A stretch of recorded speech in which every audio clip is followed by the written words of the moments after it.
मित्रों, आप सभी देख रहे हैं एमिनेंट इंस्टीट्यूट का यूट्यूब चैनल और आपका स्वागत है इस वीडियो लेक्चर सीरीज में, जिसमें हम एमपीपीएससी 2020 से संबंधित विभिन्न आयोगों के बारे में चर्चा कर रहे हैं। पिछले लेक्चर में हमने निर्वाचन आयोग के बारे में बात की थी। आज हम बात करने वाले हैं राष्ट्रीय पिछड़ा वर्ग आयोग की। अभी और दो अन्य आयोग भी हैं जो जाति से संबंधित है, अनुसूचित जाति आयोग और अनुसूचित जनजाति आयोग। पर ये इसमें कुछ ऐसे रिलेटेड फैक्ट हैं जो आप उससे रिलेट कर पाएंगे, इसीलिए हम पहले पिछड़ा वर्ग आयोग के बारे में बात करेंगे, बाद में हम अनुसूचित जाति एवं जनजाति आयोग के बारे में बात करेंगे। तो सबसे पहले हम इसका परिचय जानेंगे कि इसका मतलब कब बनाया गया और कब इसको संवैधानिक दर्जा दिया गया, संवैधानिक आयोग कैसा है, इसका निर्माण ही क्यों किया गया, संरचना कैसी है, इसमें कौन कौन से सदस्य होते हैं, अध्यक्ष होते हैं, उनकी अर्हताएं क्या है, कौन नियुक्त, और फिर क्या होता है सेकंड वाले में हम नियुक्ति भी देखेंगे, उनको नियुक्त कौन करता है, हटाया कैसे जाता है, और सबसे महत्वपूर्ण बात इनके कार्य क्या होते हैं और जो इससे संबंधित अन्य प्रावधान होंगे हम उनके बारे में भी चर्चा करेंगे। तो सबसे पहले आप ये जान लीजिए कि जो एसटी एससी या फिर ओबीसी जो वर्ड है, इसके बारे में संविधान में हमारे कहीं पे वर्णित नहीं किया गया है, मतलब परिभाषित नहीं किया गया है संविधान में कि जो एसटी एससी या फिर ओबीसी किन्हें माना जाएगा। और कृषि आयोग के बारे में भी चर्चा नहीं की गई हमारे संविधान में। पर एक आर्टिकल है हमारे संविधान में, अनुच्छेद 340, उसमें क्या बताया गया है कि जो राष्ट्रपति जी होंगे वो एक आयोग का गठन करेंगे। ये आयोग कैसा होगा? स्थायी नहीं होगा, अस्थायी आयोग का गठन करेंगे, वो अपना कार्य करेगा और फिर यह आयोग समाप्त हो जाएगा। तो उसी तरह राष्ट्रपति जी 340 वाली पावर का यूज करके एक आयोग का गठन करेंगे जो ये निर्धारित करेगा कि जो सामाजिक तो देश में पिछड़ी जातियां हैं, पिछड़े लोग हैं, तो उनका उत्थान कैसे किया जाए, उनके लिए क्या कार्य करने चाहिए, इसका मूल्यांकन करेगा और कैसे लोगों का मतलब इनको कैसे संरक्षण प्रदान किया जाए, रक्षण के लिए क्या उपाय किए जाए, इसके बारे में उनको राष्ट्रपति जी को सलाह देगा। तो इससे संबंधित प्रावधान किसमें बताया गया? 340 में। इसी का उपयोग करते हुए 1954 में राष्ट्रपति जी के द्वारा एक काका कालेकर करके एक आयोग बनाया जाता है। इस आयोग का कार्य क्या होता है? पिछड़ा वर्ग संबंधित आयोग है, आप इसको नोट कर लीजिए क्योंकि ये इंपॉर्टेंट आयोग है। पिछली बार पूछा था समिति के बारे में ही कि पंचायती राज से संबंधित समिति कौन सी है, अशोक सिंघवी समिति के बारे में पूछा था, तो इसमें पूछा जा सकता है। तो काका कालेकर की स्थापना बनाया गया था 1954 में। इसने अपनी रिपोर्ट प्रस्तुत की और बताया कि मतलब कौन से लोग मतलब सामाजिक एवं शैक्षणिक रूप से पिछड़े हुए, आर्थिक रूप से पिछड़े हुए हैं और उनके अपलिफ्टिंग के लिए, उत्थान के लिए हमें क्या कार्य करना चाहिए। ये किसके द्वारा बताया गया? काका कालेकर के द्वारा। पर 1954-55 में जब इन्होंने रिपोर्ट प्रस्तुत की तो इनकी कार्य पे कोई ध्यान बहुत रिपोर्ट पे नहीं दिया गया लोगों के द्वारा, और क्या किया गया, ये बात ठंडे बस्ते में चली गई। फिर आगे चलकर क्या होता है, एक आयोग आता है बीपी मंडल आयोग। इसके बारे में आप सभी ने सुना तो जरूर ही होगा कि बीपी मंडल आयोग, इसकी अभी चर्चा भी हुई थी अभी 2018 के टाइम पे भी। तो बीपी मंडल आयोग, और जब जब ओबीसी आरक्षण से बहस छिड़ जाती है तो इस आयोग की और एक केस होगा उसके बारे में जरूर चर्चा होती है। तो बीपी मंडल आयोग 1978 में बनाया गया था। इसके जो अध्यक्ष थे वो विंदेश्वरी प्रसाद मंडल कहे जाते हैं और उनका जो है तो वो बिहार कैडर के या फिर बिहार के एमपी थे, सांसद थे बिहार से, और बाद में 7वें या 8वें मुख्यमंत्री भी बनते हैं बिहार के। तो ये उसके अध्यक्ष विंदेश्वरी प्रसाद मंडल थे। 1978 में इसने अपनी रिपोर्ट प्रस्तुत की और बहुत सारी जातियों को पिछड़ी माना। और क्या कहा इसने? दो बातों पे जोर दिया कि जो पिछड़ी जातियां जिसको इन्होंने चिन्हित किया था उन्हें क्या करना चाहिए, जो शैक्षणिक भर्तियां हैं उनमें, जो रोजगार वाली भर्ती है उसमें 27% आरक्षण दिया जाना चाहिए और 10% आरक्षण आर्थिक आधार पे सवर्ण लोगों को भी दिया जाना चाहिए। ये इसकी रिकमेंडेशन थी जो बीपी मंडल आयोग ने दी थी। पर सरकार उस टाइम पे बहुत ध्यान नहीं देती है, और जब सरकार का दौर 1990 में चल के आता है जहां पर हमारी अस्थिर सरकारें होती हैं, तो जनता को खुश करने के लिए बीपी सिंह की सरकार द्वारा 1990 में, ये टाइमलाइंस आप जरूर ध्यान में रखिएगा जिससे याद करने में आपको आसानी होगी। 1990 में बीपी सिंह द्वारा क्या किया गया, ये जो 27% ओबीसी को आरक्षण की व्यवस्था थी ये जो है तो लागू कर दी गई। जिन जातियों को चिन्हित किया था उनके लिए 27% आरक्षण की व्यवस्था को लागू कर दिया गया और इस वाली व्यवस्था को लागू नहीं किया गया। पर क्या हुआ कि जैसे ही 1991 में, क्योंकि वो अस्थिर सरकार का दौर था, 90s का टाइम था इंडिया में, 1990 की बात है, 1991 में नरसिम्हा राव की सरकार आती है और क्या करती है, ये भी अपनी सरकार को स्थिर करना चाहते थे, तो इन्होंने क्या किया, ये वाली व्यवस्था को रहने दिया और ये वाली व्यवस्था को भी इन्होंने प्रारंभ कर दिया कि जो सवर्ण है उनको भी 10% आरक्षण दिया जाएगा। तो अब क्या होता है कि एक सुप्रीम कोर्ट में एक वकील होती है इंदिरा साहनी, वो भारत सरकार के खिलाफ एक मुकदमा दायर कर देती है जिसे कहा जाता है Indira Sahni versus state of India. तो ये मुकदमा बहुत ही फेमस मुकदमा है और इसमें क्या होता है कि एक जो निर्णय इसका प्रदान किया जाता है वो आगे के लिए बहुत ही महत्वपूर्ण हो जाता है, भारत के संविधान के संबंधित बहुत ही ज्यादा महत्वपूर्ण हो जाता है। और ये केस आप जरूर याद रखिएगा जो पिछड़ा वर्ष से संबंधित है, इंदिरा साहनी वर्सेस भारत सरकार।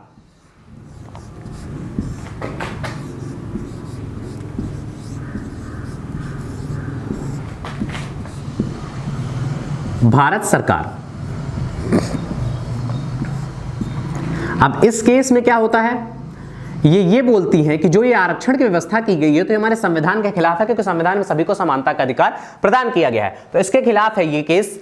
तो इसीलिए ये केस एक दायर करती है और ये केस जब चलता है आगे तो सुप्रीम कोर्ट इसमें अपना जब फैसला सुनाता है तो सुप्रीम कोर्ट के द्वारा क्या बोला जाता है कि जो पिछड़े वर्गों के लिए जो 27% आरक्षण की व्यवस्था की गई है इसको सुप्रीम कोर्ट सही मान लेता है कि एक समाज सामाजिक और शैक्षणिक रूप से एक जाति पिछड़ी हो सकती है, पर जो 10% आर्थिक आरक्षण की व्यवस्था की गई थी सवर्णों के लिए तो उसे जो है तो सुप्रीम कोर्ट नकार देता है और बोला जाता है कि भारत में जो भी आरक्षण दिया जाएगा वो आर्थिक आधार पर नहीं होता है। इस पे थोड़ी बात कर लेते हैं कि आर्थिक आधार पर क्यों नहीं होगा। उनका कहना ये था कि मतलब अगर कोई ऊंची जाति का व्यक्ति आर्थिक रूप से पिछड़ा हुआ है, आर्थिक रूप से कमजोर है, तो भी उसे वो सामाजिक स्थिति का सामना नहीं करना पड़ता है। जो एक गरीब और दलित, साथ में अगर वो दलित भी है या फिर किसी नीची जाति से संबंधित है, तो वो जितना सप्रेशन झेलेगा गरीब होने पे उतना सप्रेशन एक सवर्ण को गरीब होने पे नहीं झेलना पड़ता है। तो पिछड़े का संबंध कहीं से कहीं तक आर्थिक आधार को नहीं माना गया है, इसीलिए भारत में आर्थिकता को पिछड़ेपन का क्राइटेरिया नहीं माना गया है और आर्थिक आधार पर आरक्षण नहीं दिया जाता। अभी मोदी सरकार ने जरूर इसमें 10% की व्यवस्था कर दी है सवर्णों के भी आरक्षण की आर्थिक आधार पर अभी उस पर चर्चा चल रही है। तो उसी तरह ये 27% आरक्षण को जायज माना गया और सामाजिक और शैक्षणिकता को स्तर माना गया है। सामाजिक पिछड़े मतलब किसी की जाति के पिछड़ेपन का सामाजिक और शैक्षणिकता को ही स्तर माना गया है। और इसी केस में इन्होंने जो फैसला दिया उसमें यह भी बोला गया कि एक आप न्यायाधिकरण या आयोग की स्थापना करें जो ये चिन्हित करे कि कौन लोग पिछड़े हैं और कौन लोग पिछड़े नहीं हैं। उसी में क्रीमी लेयर का भी कॉन्सेप्ट इन्हीं के द्वारा डेवलप किया जाता है। तो फिर क्या करती है भारत सरकार? भारत सरकार इसी सिफारिश को मानती है और न्यायाधिकरण की व्यवस्था ना करके भारत सरकार क्या करती है कि 1993 में, ये आप डेट नोट कर लीजिए कि 14 अगस्त 1993 को स्थापना की जाती है राष्ट्रीय पिछड़ा वर्ग आयोग की।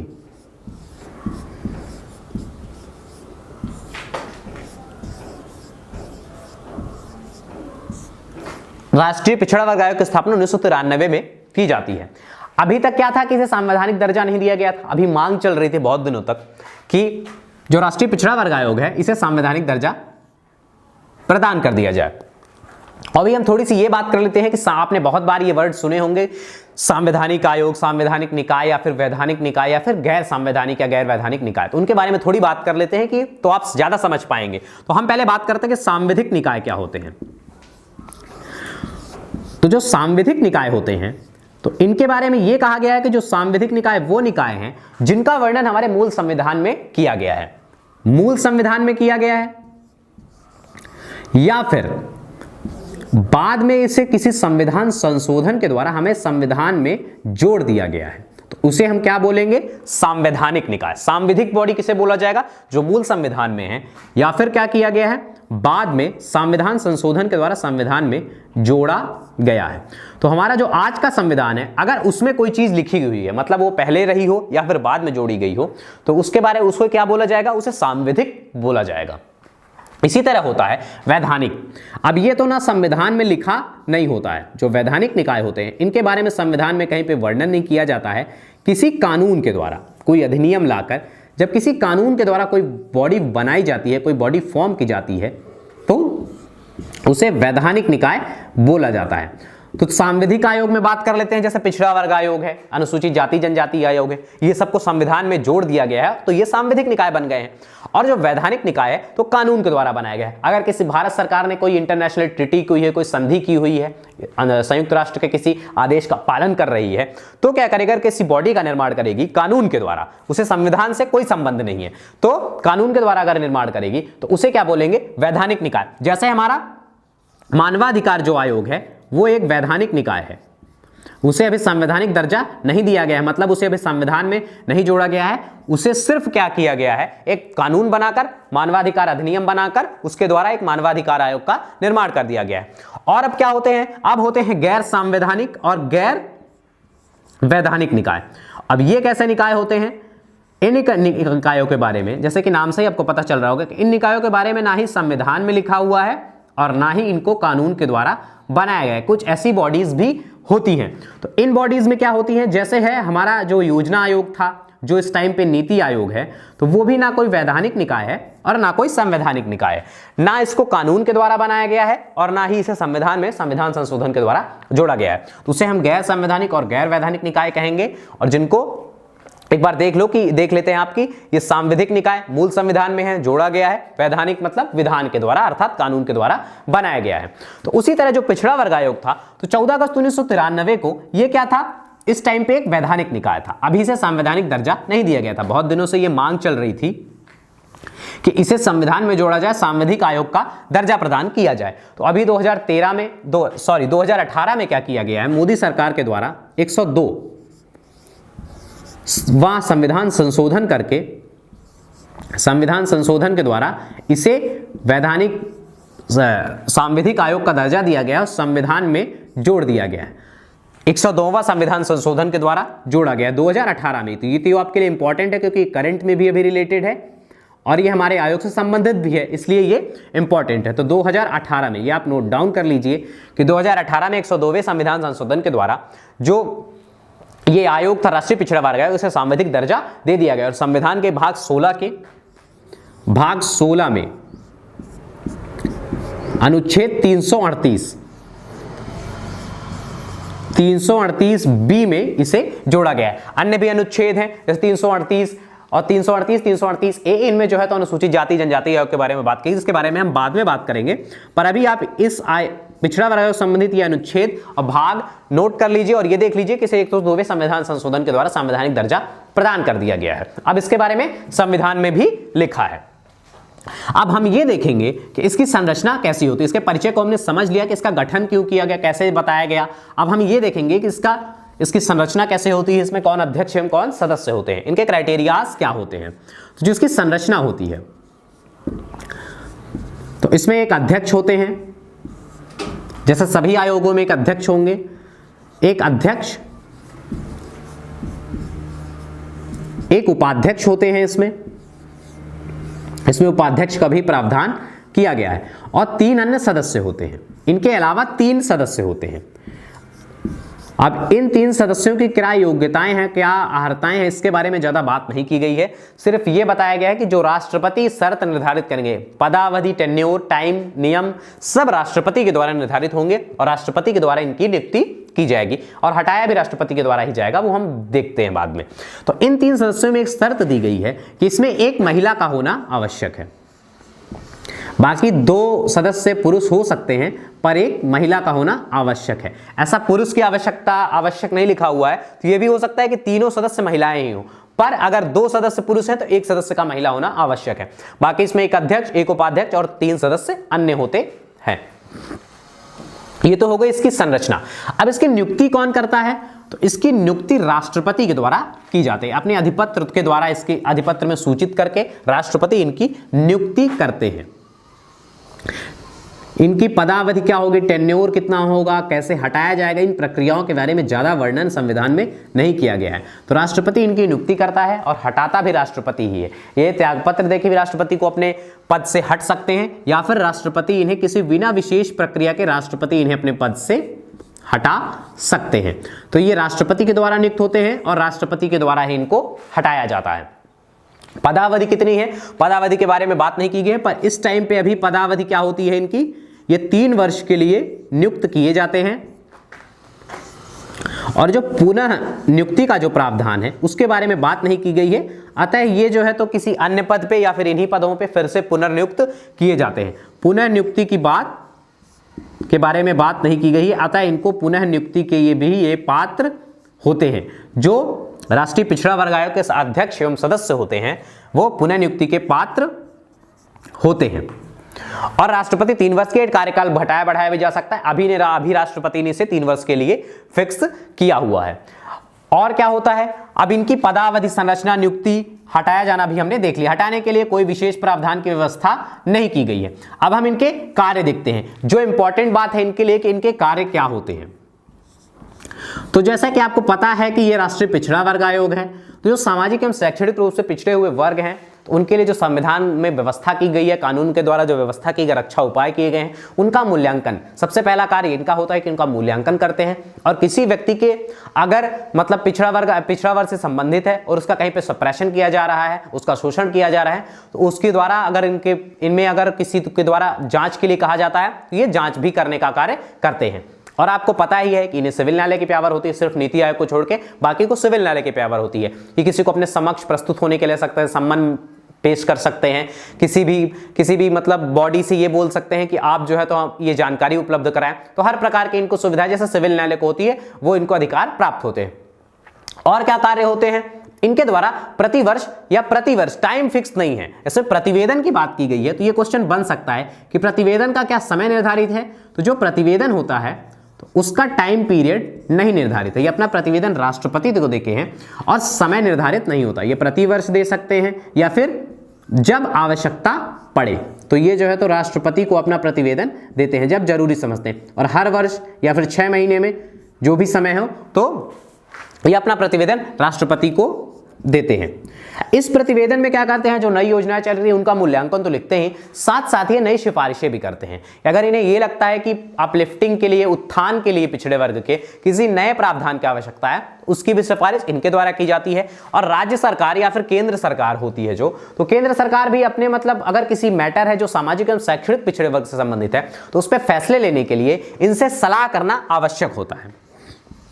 इनसे सलाह करना आवश्यक होता है। अन्य कार्य क्या होते हैं? और ये अभी जब कोई नियम बनाएंगे सामाजिक एवं शैक्षणिक रूप से पिछड़े हुए लोगों के लिए तो राष्ट्रीय पिछड़ा वर्ग आयोग से सलाह करना आवश्यक होता है। और अन्य कार्य होते हैं जो भी राष्ट्रपति कार्य इन्हें सौंपते हैं पिछड़े वर्ग से संबंधित, वो कार्य भी इनके द्वारा संपादित किए जाते हैं। मेनली मूल्यांकन का, रक्षण का और क्या रिकमेंडेट करने का, कि मतलब नए प्रावधानों के लिए बताने का कि ऐसा कोई नियम बनाने चाहिए, ये इनका कार्य होता है। एक बात होती है कि जब राष्ट्रपति को ये प्रतिवेदन प्रदान करते हैं तो राष्ट्रपति क्या करता है? इन्हें संसद के पटल पर रखते हैं। राष्ट्रपति इन प्रतिवेदनों को संसद के पटल पर रखते हैं और संसद के पटल पर रखने के बाद क्या करते हैं? संसद में इसको रखते हैं और जो सिफारिशें इनके द्वारा की जाती है उनके बारे में विचार विमर्श किया जाता है। और अगर संसद इस विचार विमर्श को या फिर जो उनकी सिफारिशें हैं उनको निरस्त करती है अगर संसद, तो उस सिफारिश को क्या करना पड़ता है? जो निरस्ती का कारण होता है तो संसद को कारण सहित जवाब देना पड़ता है। निरस्त का कारण बताना पड़ता है कि क्यों निरस्त किया गया, ये बता दिया जाता है, संसद को बताना पड़ता है। उसी तरह यह प्रतिवेदन अगर किसी राज्य से संबंधित है तो यह राष्ट्रपति द्वारा वहां के राज्यपाल को दिया जाएगा, राज्य सरकार को दिया जाएगा और राज्य सरकार क्या करेगी? वहां के विधानमंडल में भी रखती है। जो वहां की विधानसभा होगी तो वहां पर भी ये प्रस्ताव रखती है और जो नई मतलब इन्होंने बताया होता है कि नए प्रावधान बनाने की आवश्यकता है तो उनके बारे में ये बताते हैं, नई सिफारिशों को बताते हैं विधानमंडल में। और अगर विधानमंडल भी इसको निरस्त करती है तो जब आप समझ पा रहे होंगे जब संसद को ही कारण बताना पड़ता है तो ये जो है तो इनको निरस्ती का कारण तो अवश्य ही बताना पड़ता है। तो उसी तरह जो विधानमंडल है उसे भी इनके जो है तो निरस्त करने के कारण को बताना पड़ता है। ये तो उनके प्रतिवेदन की बात हो गई। अब थोड़ी सी हम बात ये कर लेते हैं, हमने पहले भी देख लिया है कि इनके सिविल न्यायालय की पावर प्राप्त होती है। अन्य जो इससे संबंधित प्रावधान है या तथ्य हैं तो ये हैं कि राष्ट्रीय पिछड़ा वर्ग आयोग के जो अध्यक्ष और मतलब अभी तक कौन अध्यक्ष नियुक्त हैं या फिर करंट में कौन अध्यक्ष है, इनके बारे में हम अभी देख लेते हैं। ये भी इंपॉर्टेंट ही है क्योंकि इससे क्वेश्चन बन सकता है कि इनके अभी अध्यक्ष कौन है। तो इसके पहले अध्यक्ष थे न्यायाधीश RN प्रसाद। प्रथम अध्यक्ष के बारे में बात कर लेते हैं।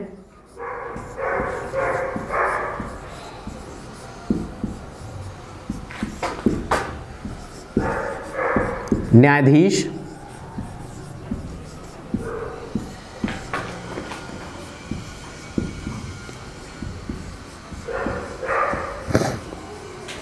RN प्रसाद इसके प्रथम अध्यक्ष थे और अभी वर्तमान अध्यक्ष कौन है? भगवान लाल साहनी। और वर्तमान अध्यक्ष कौन है? भगवान लाल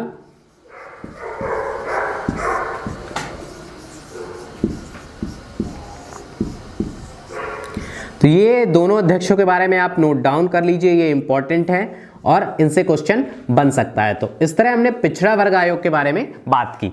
प्रथम अध्यक्ष न्यायाधीश RN प्रसाद, वर्तमान अध्यक्ष भगवान लाल साहनी। इसी तरह हमने पिछड़ा वर्ग आयोग के बारे में बात की, इसकी संरचना के बारे में जाना, इससे संबंधित विभिन्न आयोगों के बारे में बात की और जो इंपॉर्टेंट केस थे उनके बारे में बात की। तो हमें नहीं लगता कि ऐसा कुछ इसमें छूटा हुआ होगा। तो इससे संबंधित आपको सभी चीजें आपको याद करनी है और कार्य से बहुत ज्यादा इंपॉर्टेंट है, क्योंकि कार्य से क्वेश्चन नहीं बनते, पर आपको अगर कार्य में कोई एक्सेप्शन है तो उसके बारे में जरूर पढ़ेंगे। तो आज का लेक्चर हम यहीं पे समाप्त करते हैं। हमारा वीडियो आपको कैसा लग रहा है प्लीज कमेंट करके बताइए। हमारे चैनल को सब्सक्राइब करिए, बेल आइकॉन प्रेस कीजिए। धन्यवाद।